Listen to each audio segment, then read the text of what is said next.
मैं आपके पास आऊंगा। आप लगातार पूरे चुनाव को आपने देखा, आपको लगता है अखिलेश यादव आजम खान से जैसे उनके रिश्ते थे उस रिश्ते को उन्होंने बचा लिया किसी भी तरीके से, पर राजभर के साथ उनके रिश्ते नहीं बन पा रहे हैं, क्या वजह दिखती है?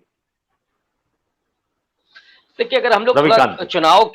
चुनाव के दौरान की चीजों को देखें तो मुझे लगता है कि दो लोग उसमें हैं जिनको सबसे ज्यादा अखिलेश यादव ने तवज्जो दी। एक तो कृष्णा पटेल और दूसरा ओम प्रकाश राजभर।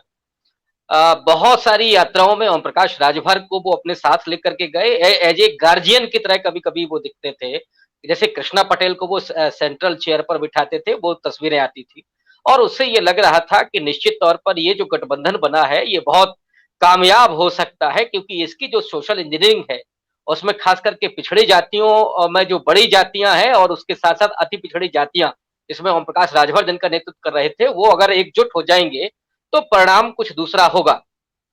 लेकिन उसी के साथ साथ मुझे लगता है कि ये जो गठबंधन जहां जिस तरह से असफल हुआ है, इसकी कहानी उसी समय लगभग लिखी जा चुकी थी।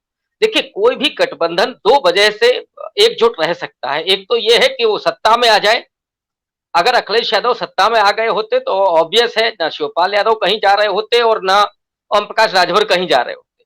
दूसरा है कि वैचारिक, अगर सामाजिक न्याय की राजनीति के नाम पर अगर ये लोग एकजुट हुए थे, अगर वो वैचारिक ताकत इस गठबंधन में होती तो शायद ये स्थिति नहीं बनती। लेकिन मुझे लगता है कि अखिलेश यादव की तरफ से वो अभी तक इस बात को लेकर के कोई कमिटमेंट नहीं दिखा पाए हैं कि उनकी पॉलिटिकल लाइन क्या है। अब अभी जो आपने कहा कि जो लिस्ट आई है उसमें हम देख रहे हैं, लेकिन असल में वो नहीं है, क्योंकि चुनाव जैसे जैसे ऊंचाई पर पहुंच रहा था और जिस तरह की भीड़ उमड़ रही थी अखिलेश यादव की रैलियों में, अखिलेश यादव लगातार अपने एजेंडे को बदलते हुए दिख रहे थे। और जैसे ही वो सामाजिक न्याय की राजनीति से निकल करके परशुराम के फरसे पर आते हैं, मैंने चुनाव के बाद जहां जहां यात्रा की है, जिन लोगों से मिला हूं, उन लोगों ने मुझे बताया कि उसी दिन चुनाव अखिलेश यादव हार गए थे।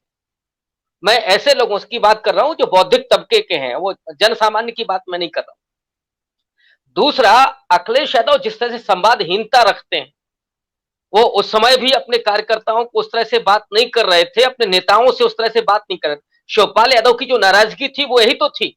और शिवपाल यादव वास्तव में आए थे सत्ता की वजह से, उनको लग रहा था कि अखिलेश के साथ जिस तरह की भीड़ उमड़ रही है तो वो सरकार बनाएंगे, इसलिए वो कंप्रोमाइज करते हुए सिर्फ एक सीट पर वो अखिलेश यादव के साथ आते हैं। लेकिन जो शिवपाल रहे हैं, जो उनका कद था उसके अनुसार उनसे काम नहीं लिया गया। अगर ये होता तो शायद पश्चिमी उत्तर प्रदेश, माने जो जिसको यादव बेल्ट भी कहा जाता है, वहां पे परिणाम कुछ बदल सकते थे। जयंत चौधरी का कहां इस्तेमाल हुआ हम लोगों ने देखा। वहां जाट लैंड के बाद जयंत चौधरी को सिर्फ एक बार शायद लाया गया था बनारस में या कहीं और, उनका कोई इस्तेमाल नहीं हुआ। और चुनाव के परिणाम आने के बाद तो लगभग दूरी इतनी बन गई थी कि कोई संवाद नहीं हो रहा था। ओम प्रकाश राजभर ने टिप्पणी की कि उनको एसी से बाहर निकल करके उस सड़क पर आंदोलन करना चाहिए, फिर वो टिप्पणी वापस लेते हैं। इधर जो दो तीन टिप्पणियां आई, वो जैसे अभी पूछा गया था जब 2 3 दिन पहले कि ओम प्रकाश राजभर आपके साथ नहीं है, तो उन्होंने कहा कि वो हमारी समस्या है। अब ये मुझे बताइए कि ओम प्रकाश राजभर नहीं है अगर ये समस्या आप कहेंगे, तब तो फिर मुझे लगता है कि वो गठबंधन इस तरह से मजबूत नहीं रह सकता है। तो अखिलेश यादव की जो संवादहीनता है, नेता तो असली वो है कि बुरे दिनों में भी अपने साथियों को पकड़ करके रखे, उनके भीतर वो विश्वास पैदा करेंगे कि हम लड़ेंगे साथी। लेकिन ये चीज यहां नहीं दिख रही है और इसीलिए अब आप उसमें प्रलोभन कहें जो भी कहें, वो उस वजह से निकल करके लोग जा रहे हैं। और मुझे लगता है कि अभी ये कुनबा और ज्यादा इसमें दरार आएगी। और बीजेपी की तो पूरी राजनीति ही है कि आप दिखा दें कि समाजवादी पार्टी अब लड़ाई में नहीं है, वो सबसे बड़ी विपक्षी दल है लेकिन लड़ाई में नहीं होगी लोकसभा में, इसलिए जो उसका कोर वोटर है वो बिखर जाए। और मुझे ताज्जुब इस बात का है, मैं एक उदाहरण सिर्फ देकर के बात खत्म करूंगा। अमौसी हवाई अड्डे के पास में एक गांव है जहां मैं कुछ दिनों पहले बात कर रहा था।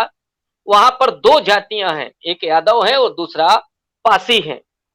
ताज्जुब इस बात का है, मैंने पूछा कि विधानसभा चुनाव में यादवों ने वोट किसको दिया, तो वहां पे मुझे बताया गया कि आधे यादवों ने सपा को दिया और आधे यादवों ने दिया है बीजेपी को। जब आपके नाक के नीचे के एक गांव ने, उसमें यादवों ने, आधे लोगों ने बीजेपी को वोट किया है, तो फिर आपकी राजनीति कहां जा रही है? आपका कैडर क्या काम कर रहा है? और कैडर में अगर आप फर्क करिएगा, पूर्वांचल की रिपोर्ट जिन लोगों को मालूम होगी, ओम प्रकाश राजभर के लोगों ने पैर छू छू करके वोट लिया है। जितनी मेहनत ओम प्रकाश राजभर के कार्यकर्ताओं ने की है, सपा के कार्यकर्ताओं ने नहीं की है, वरना परिणाम कुछ और भी हो सकता था। तो ये जो सपा के भीतर की जो अपनी परेशानियां हैं, उनको दुरुस्त करना अखिलेश यादव के लिए एक बड़ी चुनौती है। अगर वो ये कर लेते हैं तो निश्चित रूप से उनके पास एक बड़ा जनाधार है, अभी संख्या बल भी उनके पास है और वो लोकसभा में एक अच्छा रिजल्ट दे सकते हैं। लेकिन अगर कुनबा बिखरता है तो मुझे लगता है कि मुश्किलें पैदा होंगी। जी, अनिल जी के पास जाऊं उससे पहले मैं एक टिप